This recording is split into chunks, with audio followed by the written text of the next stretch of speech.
You're interested in getting into oil or acrylic painting, but you're not exactly sure what supplies you need. No worries. I'm artist Rob Reep, and I'm here to break through all of that fog that is shopping for art supplies. We're going to talk about that next here on Rob's Studio.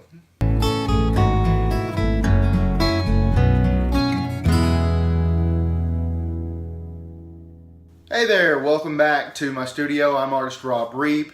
I got a question sent in to me recently, just someone asking that they were into charcoals, into drawing a little bit, I believe, here or there, and they're interested in getting into painting, not really sure where to start, what supplies they needed. They're not even sure, what exact medium, whether it be oil or acrylic or watercolor. So they just weren't sure what they wanted to get into. They were asking me what I use. So I'm going to break down what all I use for either acrylic or oils, and they're fairly similar in terms of the two. So let's go ahead and get into that. We're going to start off just basic. Most everything that I use is typically for oil painting. Again, I do have some acrylic stuff, and I'll tell you what you have to have on the flip side of either one of those things. But to start things out, obviously you need to decide which one you want to start off with, whether it be oils, acrylics. Watercolors are a whole separate thing that I've never gotten into. My wife's done a little bit of watercolor, so I don't know much about watercolors, just to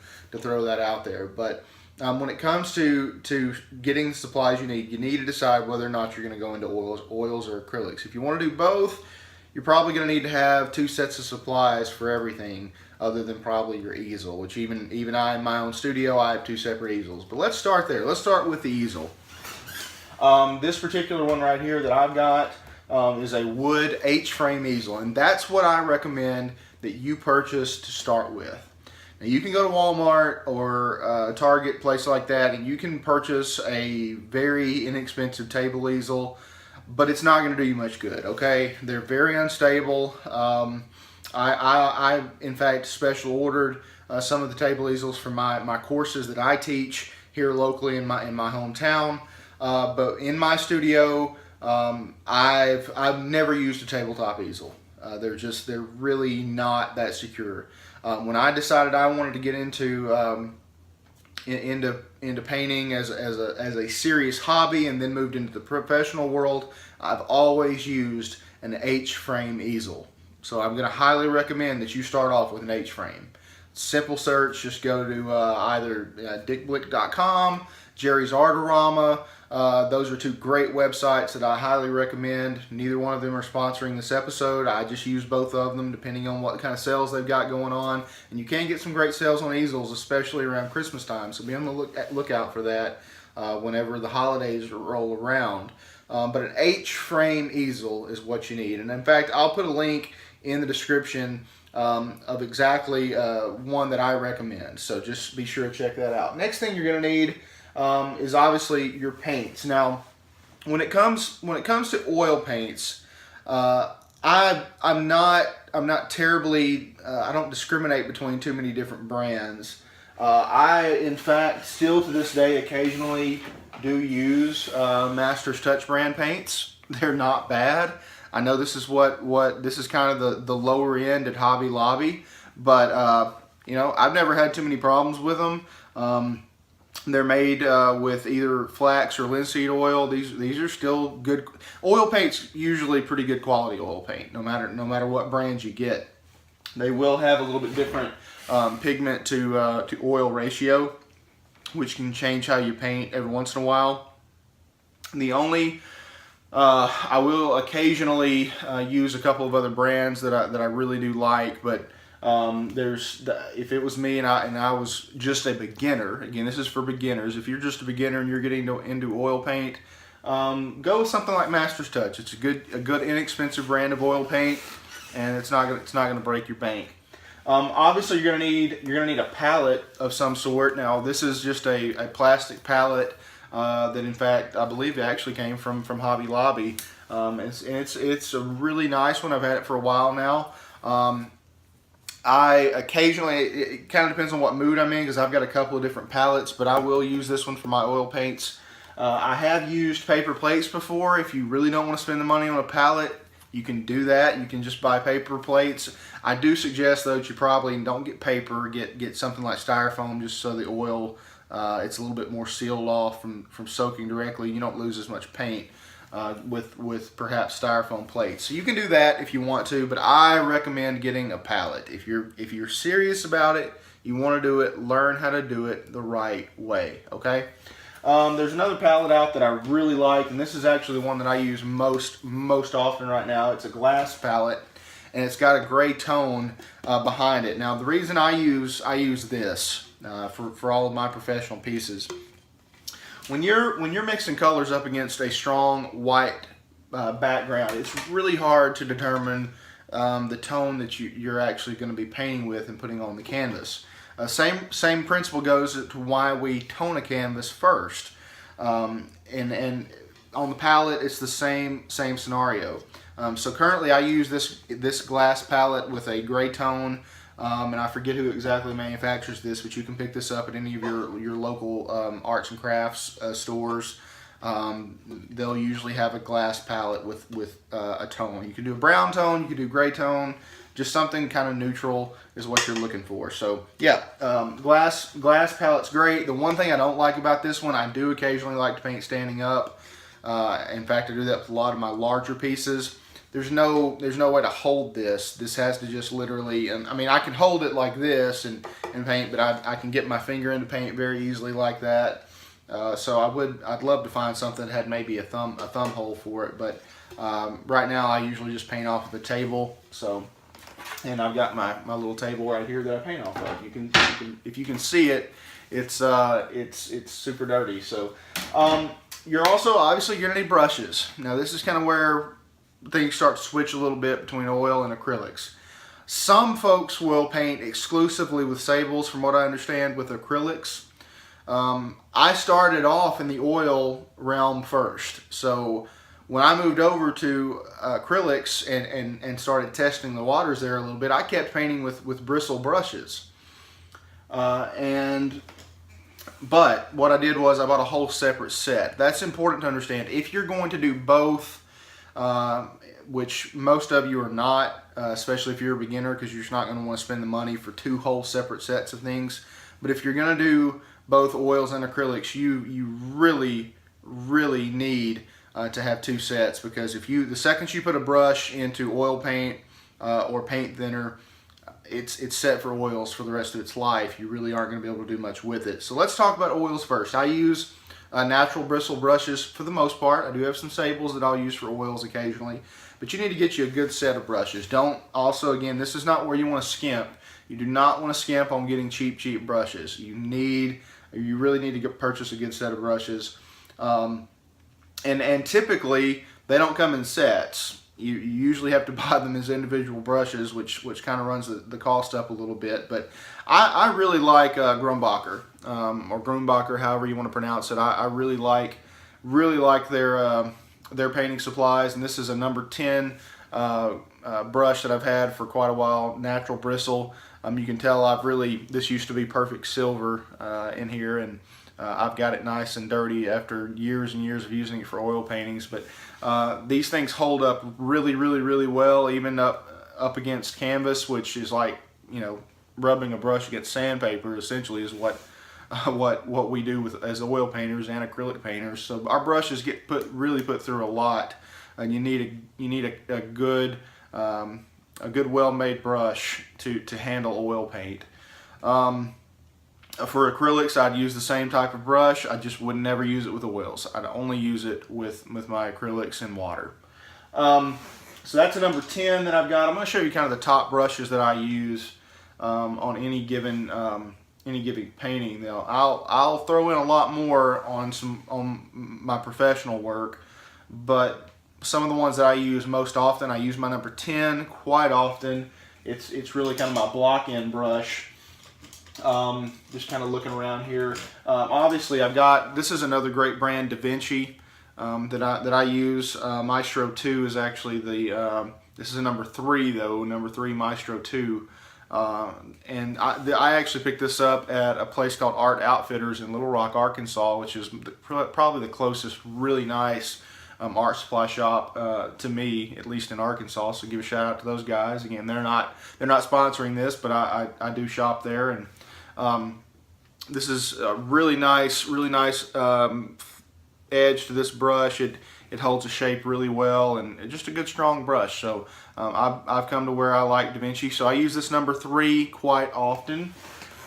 Just looking down the line, I also have another Grumbacher brush. This is actually a number 6. Okay, and at that point, between those 3 brushes, that's going to be the bulk of my work. A number 10, a number 6, and a number 3. I'll occasionally use a number 4, and I believe I've got it right here. Yep, this is my number 4. Number 4 Grumbacher. Now, if you're wondering the difference, if you're a watercolor painter, you're wondering why, or if you're just a beginner, you're wondering why on earth are the handles so long on an oil painter or an acrylic painting brush? A couple of different reasons for this. Number 1, this is kind of like our magic wand here. If you're doing an oil painting, oftentimes we have to get pretty close to paint, and paintings don't look great up close. Go to any museum. I promise you, go to any museum and look at any, even the old masters. Look at their paintings up close. They look somewhat abstract at times. The brush strokes are very random, and paintings just don't look great up close. It takes about 4 to 6 feet for a painting to really come together, and that's how I try to do it, at least. So as an oil painter, sometimes instead of painting like really detailed, really up close, I want to be able to stand back and paint from back here so that I can actually get a better vantage point of what the viewer is going to be seeing. Now I'll still stop painting and back up every once in a while, but to be able to get the length that I need to stand back and put myself about 3 to 4 feet away and still be able to paint is a really, really big advantage of having that long handle. And in fact, you'll look, the number 10 is even longer. So I can, if I'm blocking in a ton of stuff, I can really stand back and really go to town with this number 10. The other great thing about these long handle brushes, and even the fine detail brushes that I have, for the most part, they're long handle. And there's another good reason for this that goes really into the details and depth of technical painting. If you're painting as an oil painter, obviously you stand back, you're going to use the end of the brush just like this.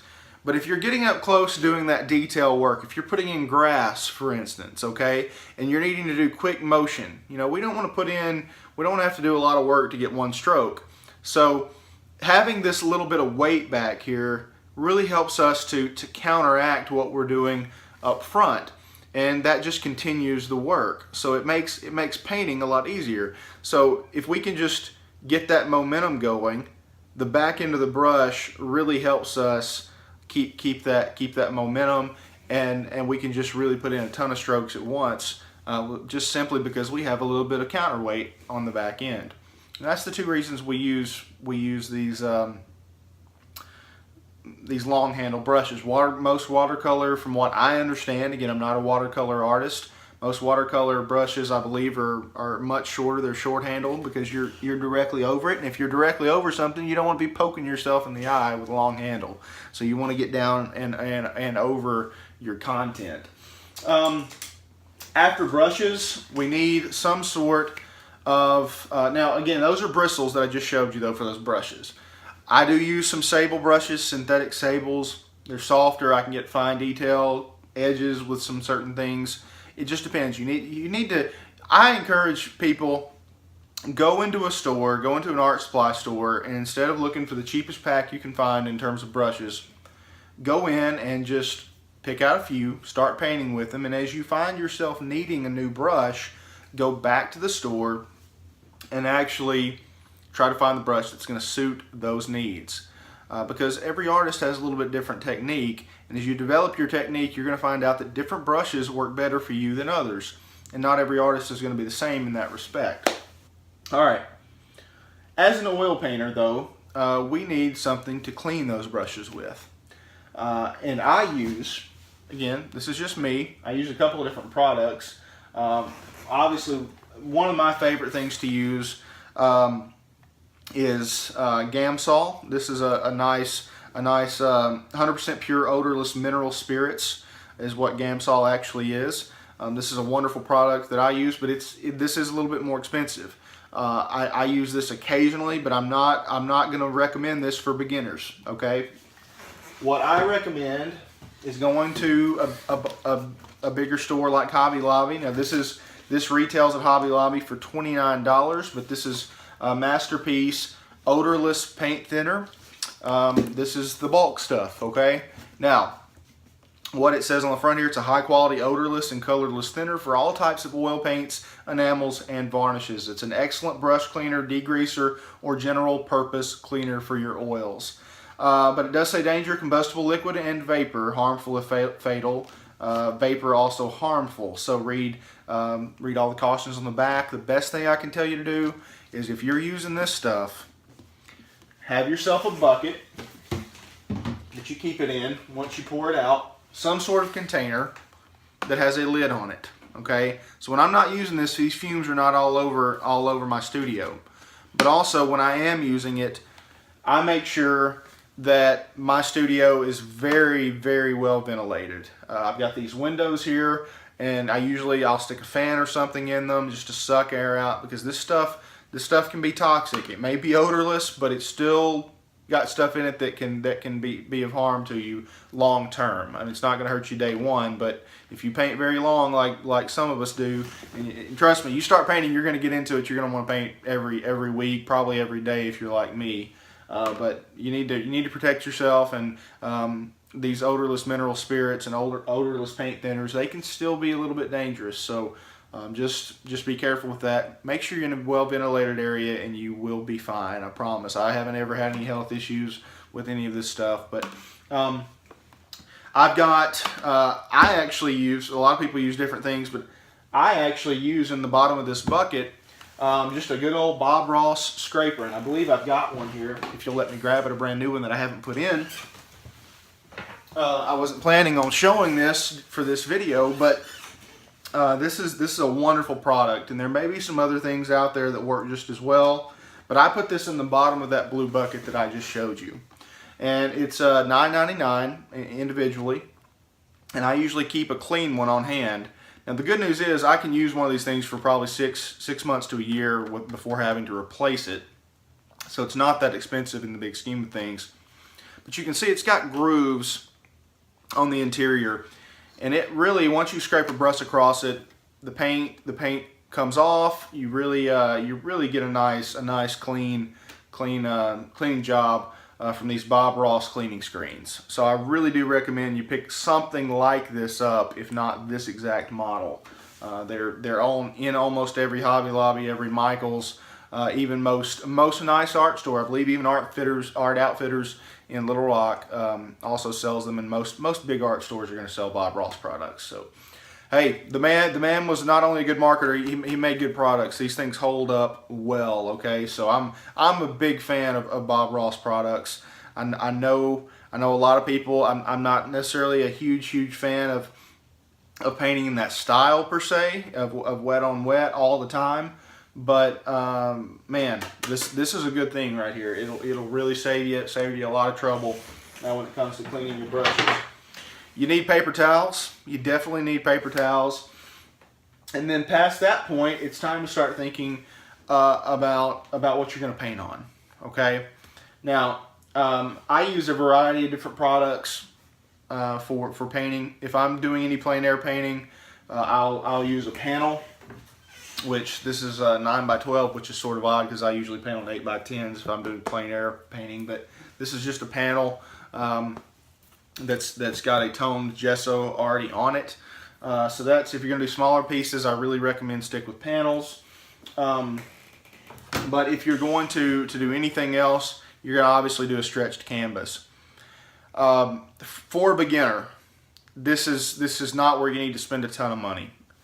People like me, if you get really deep into it and you become a professional artist, then you want to start worrying about the quality of your canvases. But even the Hobby Lobby canvases, they still hold up pretty well. So don't worry about that. I use Masterpiece canvases. If you want a high-end canvas, I strongly encourage you to do so. Um, Part of the reason I use Masterpiece canvases is because I can get an oil priming agent on the surface. So most canvases that you go into the store, into Hobby Lobby or Michael's and purchase, almost all of them are going to be acrylic gesso primed. All right. Now there's a lot of scientific reasons why that's not good for oils. So if you want the best when you first start off, try to find oil primed canvases. I recommend linen. Cotton though are available, but I use only linen for any of my professional pieces that I produce now. For my classes we use cotton with acrylic gesso, but if I'm doing a professional piece I'm using linen oil primed. Okay, and again the reason I do that is solely because the oil primer allows for light to get in and it illuminates it better. If you are an acrylic painter, when it comes to the thinner that I was talking about, you're going to just skip this. You're going to use plain tap water. No need for anything else. You don't need to go buy any other kind of water. You will need a brush basin. Same sort of thing would work just fine that I had. A bucket with a cleaning screen in it. There's a couple of other options you can do that are pre-made that have little scrapers on the bottom of it for acrylics that work just as well. So just play around with it, find what works best for you, and just have fun out there. Hey, it's painting. It should be relaxing. You don't need a ton of stuff, but it helps to get into it the right way rather than buying the cheapest of the cheap. There are places where you can buy cheap and it won't hurt you, like in terms of the oil paint or even the canvas. That's not going to hurt you too bad. But when it comes to something like an easel, you want to get what's right. And I hope this has been a help to you guys. I'll put some links in the description to some of my recommendations for all of these products. If there's any other products that you guys have that you've been painting with for a while that you'd like to recommend to a beginner, either acrylic or oil painter, please drop that in the comments. If this video's helped you out, please hit the like button. Also, hit the subscribe button and you'll get updated content on everything going on here on Rob's studio. Thank you so much for joining me. Keep painting and God bless.